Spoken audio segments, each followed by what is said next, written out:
Definisi politik Islam. Islam bukanlah semata agama, namun juga merupakan sistem politik. Islam lebih dari sekedar agama. Islam mencerminkan teori-teori perundang-undangan dari politik. Islam merupakan sistem peradaban yang lengkap yang mencakup agama dan negara secara bersamaan. Nabi Muhammad SAW adalah seorang politikus yang bijaksana. Di Madinah, beliau membangun negara Islam yang pertama dan meletakkan prinsip-prinsip utama undang-undang Islam. Nabi Muhammad pada waktu yang sama menjadi kepala agama dan kepala negara.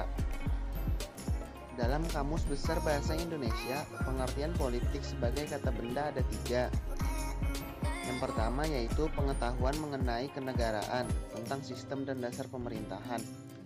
Yang kedua, segala urusan dan tindakan, kebijaksanaan, siasat, dan sebagainya.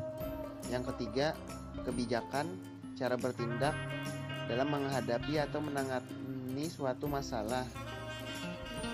Politik itu identik dengan siasah, yang secara pembahasannya artinya mengatur. Dalam fikih, siasah meliputi yang pertama siasah dusturiyah atau tata negara dalam Islam. Yang kedua, siasah dauliyah atau politik yang mengatur hubungan antara satu negara Islam lainnya. Yang ketiga, siasah maliyah atau sistem ekonomi negara. Kedaulatan berarti kekuasaan tertinggi yang dapat mempersatukan kekuatan-kekuatan dan aliran-aliran yang berbeda-beda di masyarakat. Dalam konsep Islam, kekuasaan tertinggi adalah Allah Subhanahu wa Ta'ala. Kekuasaan dan kehendak Allah tertuang dalam Al-Quran dan Sunnah Rasul. Oleh karena itu, penguasa tidaklah memiliki kekuasaan mutlak. Ia hanyalah wakil khalifah Allah di muka bumi yang berfungsi untuk memumikan sifat-sifat Allah dalam kehidupan nyata. Di samping itu, kekuasaan adalah amanah Allah yang diberikan kepada orang-orang yang berhak memilikinya.